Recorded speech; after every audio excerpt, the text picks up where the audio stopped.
Cette année encore, vous craignez que le printemps ne soit qu'un rêve.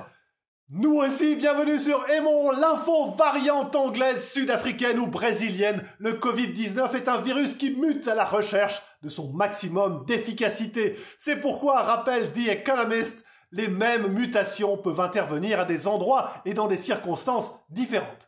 Comme l'évolution a vu les ailes se développer indépendamment chez les insectes, les oiseaux ou les chauves-souris, parce que c'était une manière sacrément maligne de se déplacer, de même, le virus actuel trouve parfois des solutions qui marchent mieux pour lui, indépendamment des autres souches présentes ailleurs. C'est pourquoi, estiment certains, bannir les voyages en Grande-Bretagne, en Afrique du Sud ou au Brésil ne sert sans doute à rien. Toute autre chose à présent, l'État chinois de Mongolie intérieure va cesser de miner du Bitcoin.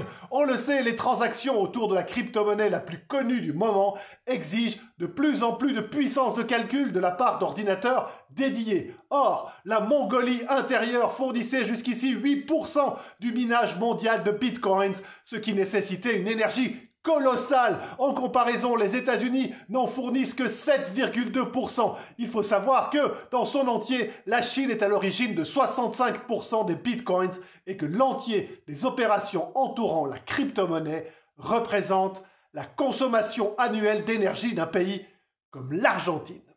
Enfin, mangeons tous des ananas, a lancé le président taïwanais Tsai Ing-wen dans un message à ses administrés. La récente décision de la Chine de ne plus importer d'ananas de Taïwan laisse en effet une grande partie des 46 000 tonnes produites tous les ans par le pays sur le carreau. Pékin affirme que les fruits sont sanitairement douteux, tandis que Taïwan y voit surtout une pression supplémentaire pour que la République indépendante rentre dans le giron chinois.